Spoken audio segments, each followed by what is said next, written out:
بعض لوگوں کا کہنا ہے کہ قربانی ایک مستحب چیز ہے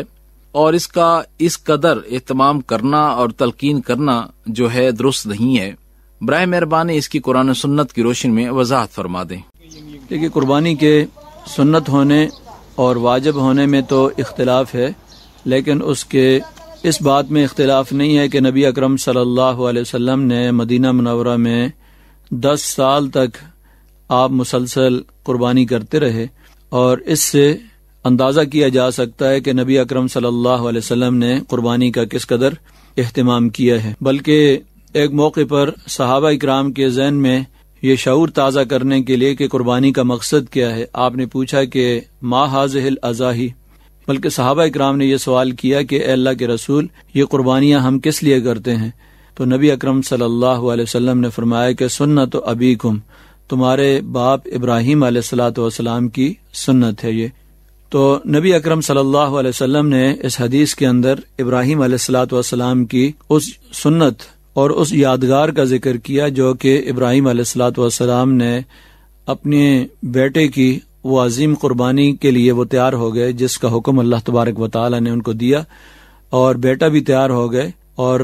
دونوں کہنے لگے کہ افعل ما تؤمر۔ بیٹے نے بھی اللہ تعالیٰ کے سامنے سر اطاعت خم کر دیا اور کہا کہ اللہ تعالیٰ کی طرف سے جو حکم دیا گیا ہے آپ اس پر عمل کریں۔ فلما اسلما، جب دونوں اللہ تعالیٰ کے حکم کے سامنے جھک گئے، یہ ہے اصل پیغام قربانی کا کہ اللہ تبارک و تعالیٰ کے حکم کے سامنے جھک جانا، یہ ہے قربانی کی حقیقی روح۔ جب کوئی شخص قربانی کرتا ہے تو وہ اس بات کا اعلان کرتا ہے کہ وہ اپنی خواہشات پر بھی چھری چلانے کے لیے تیار ہے، اور جہاں جہاں اپنا مال اور اپنی جان اللہ تبارک و تعالیٰ کے راستے میں قربان کرنے کی ضرورت پیش آئے گی تو میں قربان کرنے کے لیے تیار ہوں۔ اور یہ اللہ تعالیٰ کی بہت بڑی نعمت ہے کہ انسان کی جان جو ہے یہ بھی اللہ تعالیٰ کی امانت ہے، مال بھی اللہ تبارک و تعالیٰ کا دیا ہوا ہے، یعنی یہ اصولی طور پر تو اللہ تعالیٰ کی طرف سے ایک جان کا مطالبہ ہے، لیکن اللہ تعالیٰ نے رخصت دے دی ہے کہ اس کی جگہ میں جانور کی قربانی کر دی جائے، ورنہ اللہ تبارک و تعالیٰ تو فرماتے ہیں ان اللہ اشتری من المؤمنین انفسهم واموالهم بان لهم الجنہ، اللہ تعالیٰ نے اہل ایمان سے ان کے جان اور مال خرید لیے ہیں اس لیے کہ ان کے لیے جنت ہے۔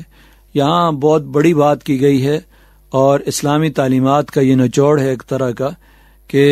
اللہ تبارک و تعالی نے اہل ایمان سے ان کے جان اور مال خرید لیے، گویا کہ اسلام قبول کرنے کے بعد ہم اس بات کا اللہ تعالیٰ سے عہد و پیمان کرتے ہیں، اقرار کرتے ہیں کہ یہ جان بھی ہماری اپنی نہیں ہے، تیری امانت ہے، اور مال بھی ہمارا اپنا نہیں ہے بلکہ تیری امانت ہے، اور جب اور جہاں تیرا حکم ہوگا ہم اپنی جان اور مال تیری خاطر قربان کرنے کے لیے تیار ہیں۔ تو یہ پوری زندگی کے لیے ایک عہد و پیمان ہوتا ہے، بلکہ جو الفاظ ہم قربانی کے وقت استعمال کرتے ہیں، قل ان صلاتی و نسکی و محیای و مماتی للہ رب العالمین، کہ آپ کہہ دیجئے کہ میری نماز اور میری قربانی بلکہ میرا جینا اور مرنا سب کچھ اللہ تعالیٰ کے لیے ہے۔ یہ ہے وہ عہد و پیمان جو قربانی کے وقت ہم اللہ تبارک و تعالیٰ سے کرتے ہیں۔ یہ معمولی بات نہیں ہے۔ اگر شعوری طور پر ہر قربانی کرنے والا اللہ تبارک و تعالیٰ کے سامنے یہ سمجھ کر قربانی کرے کہ اس کا مقصد کیا ہے، اس کی روح کیا ہے، تو باقی پورا سال اسے اللہ تبارک و تعالیٰ کے احکام کے سامنے سر جھکانے میں کسی قسم کی کوئی دقت پیش نہیں آئے گی، اور جہاں بھی اللہ تبارک و تعالیٰ کا حکم ہوگا اس پر وہ اپنی خواہشات کو بھی قربان کرے گا، اور اپنے ناجائز جو مطالبات ہوں گے ان کو بھی قربان کرے گا۔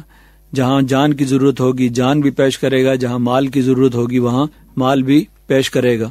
تو یہ ایک بہت بڑا عہد ہے، اس لیے اس کے بارے میں اس طرح کی غلط فہمی پیدا کرنا کہ یہ تو ایک معمولی سا مستحب عمل ہے اور اس کی کوئی دین کے اندر بہت زیادہ اہمیت نہیں ہے۔ اگرچہ اس حوالے سے ایک فقہی نقطہ نظر سے ائمہ میں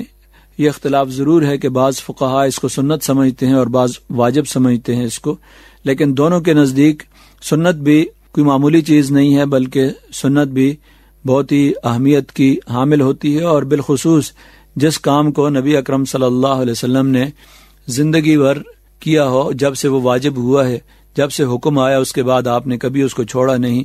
تو اس کے بعد خاص طور پہ نبی صلی اللہ علیہ وسلم کا یہ ارشاد تو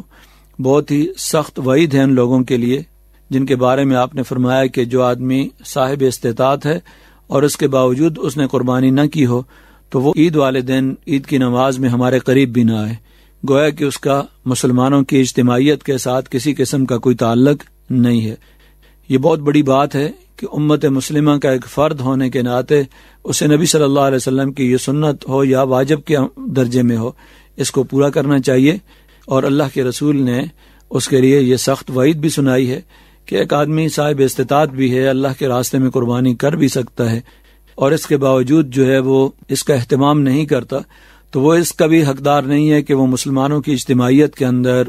اور ان کی عید کی نماز میں اور خوشی کے موقع پر شامل ہوں. ظاہر ہے کہ اس دن قربانی کرنا جو ہے اللہ تبارک و تعالیٰ کے نزدیک محبوب عمل بھی ہے اور نبی صلی اللہ علیہ وسلم نے کتنی محبت سے یہ کام کیا ہے. آخری حج جو آپ نے ادا کیا اس میں ایک ہی وقت میں 100 اونٹوں کی نبی اکرم صلی اللہ علیہ وسلم نے قربانی دی تھی. ان میں سے 63 اپنے دست مبارک سے کیے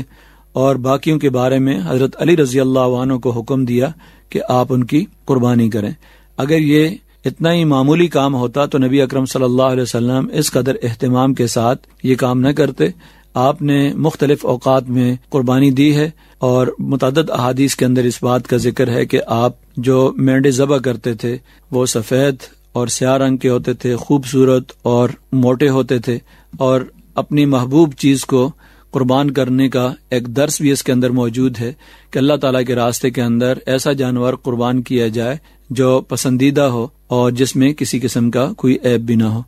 تو اس حوالے سے قربانی کے معاملے میں اس کی اگر اصل روح ہمارے سامنے ہو تو اس کے بعد اس طرح کے سوالات ہمارے ذہن کے اندر نہیں آئیں گے. دعا ہے کہ اللہ تبارک و تعالی ہمیں قربانی کی صحیح روح کو سمجھنے کی توفیق عطا فرمائے.